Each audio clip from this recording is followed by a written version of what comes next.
Bonjour à tous et bienvenue sur ma chaîne. Aujourd'hui, on plonge au cœur d'un sujet fondamental en santé, l'infection. Si vous travaillez ou souhaitez travailler au milieu hospitalier ou si vous vous intéressez simplement à la santé publique, cette vidéo est cruciale. Cette session est le premier chapitre essentiel de notre module sur l'hygiène hospitalière. On va décortiquer ce qu'est l'infection, comment notre corps s'en défend et surtout, quelles sont les mesures indispensables pour la prévenir, notamment les infections associées aux soins. Le but, c'est comprendre les mécanismes et maîtriser les mesures de protection et renforcer votre vigilance en tant que professionnel de santé. L'infection est un processus pathologique résultant de l'agression d'un organisme appelé l'hôte par un micro-organisme ou un agent infectieux qui s'y multiplie. C'est une bataille entre le germe et l'hôte. Qui sont ces agresseurs? On en distingue 4 grandes familles: les bactéries, les virus, les champignons et les parasites. Chacun a ses spécificités et nécessite des traitements différents.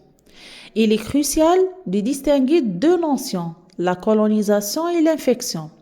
La colonisation, c'est la présence et la multiplication d'un germe sur un site, peau, muqueuse, etc., sans provoquer de maladie.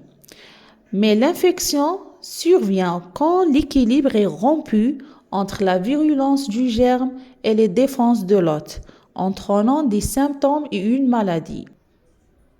Le système immunitaire.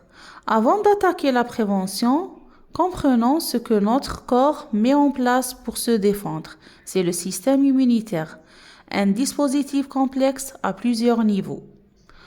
On distingue 3 lignes de défense successives: les barrières naturelles, l'immunité innée et l'immunité acquise, ou bien spécifique. Les barrières physiques, ce sont nos défenses de première ligne physique et chimique. La plus évidente est la barrière cutanéo-muqueuse.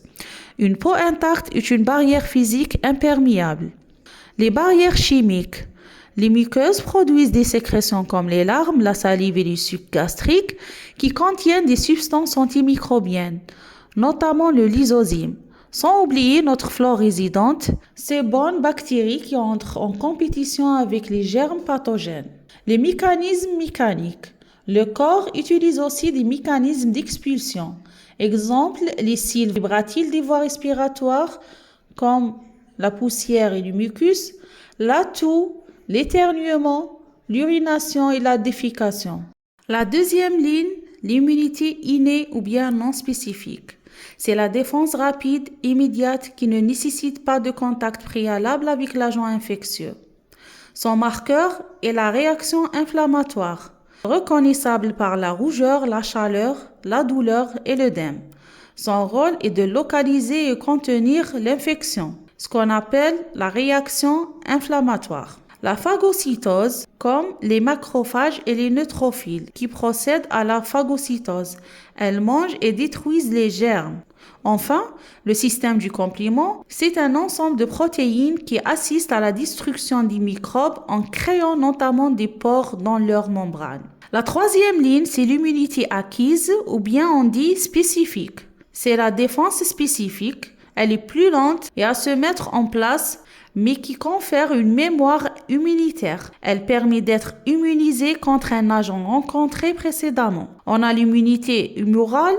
Elle est gérée par les lymphocytes B qui produisent des anticorps. Ces anticorps sont des missiles qui ciblent spécifiquement l'agent infectieux. Pour le neutraliser, l'autre bras est l'immunité cellulaire où les lymphocytes T agissent. Les lymphocytes T, cytotoxiques, détruisent les cellules infectées, par exemple par un virus, tandis que les T auxiliaires régulent et coordonnent toute la réponse immunitaire.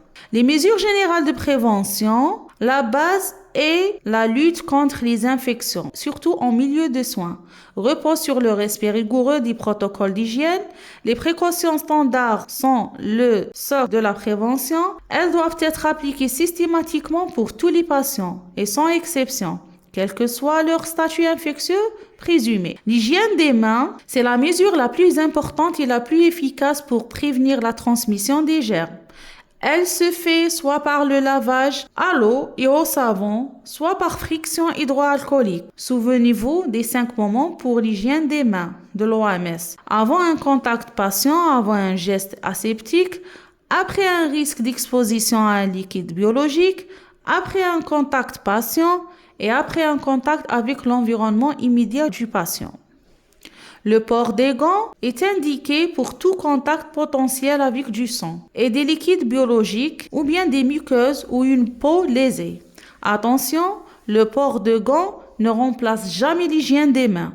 On doit se frictionner avant d'enfiler les gants et juste après les avoir retirés. La tenue de protection, le tablier ou lunettes est nécessaire pour se protéger des projections de liquide biologique lors des soins à risque. Un tablier ou bien surblouse pour éviter de souiller sa tenue et les lunettes pour protéger les muqueuses oculaires. La gestion des objets piquants et coupants, c'est une priorité absolue pour la sécurité du soignant. Les objets piquants et coupants doivent être éliminés immédiatement et de manière sécurisée dans des conteneurs adaptés et étanches. Ne jamais recapuchonner une aiguille. L'entretien de l'environnement, cela inclut le nettoyage et la désinfection régulière des surfaces, ainsi que la gestion appropriée du linge et des déchets.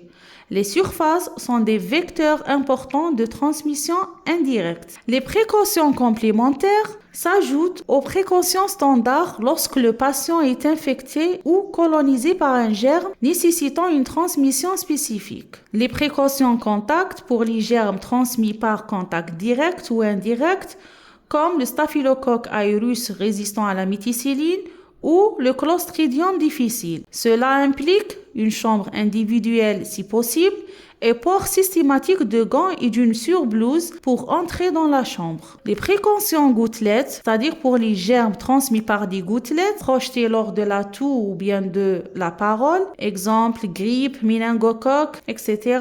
On utilise chambre individuelle si possible et port du masque chirurgical par le soignant.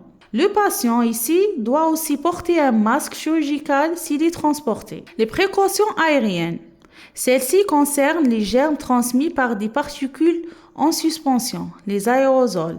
Exemple tuberculose, rougeole, varicelle. Le risque est très élevé et cela nécessite une chambre seule avec pression négative ou bien ventilation spécifique et le port d'un masque de haute protection FFP2. En conclusion, la lutte contre les infections associées aux soins est une priorité majeure de santé publique. Elle est entre les mains de chaque soignant. Elle repose sur 3 piliers: la connaissance des mécanismes de défense et de transmission, la vigilance constante et le respect des protocoles d'hygiène. J'espère que cette vidéo vous a éclairé sur ce chapitre essentiel. Si elle vous a été utile, mettez un pouce bleu, partagez-la avec vos collègues et abonnez-vous pour ne rien manquer du prochain chapitre dans notre module d'hygiène hospitalière. Laissez-moi en commentaire vos questions ou vos expériences. Merci de votre attention et à très bientôt pour une nouvelle session.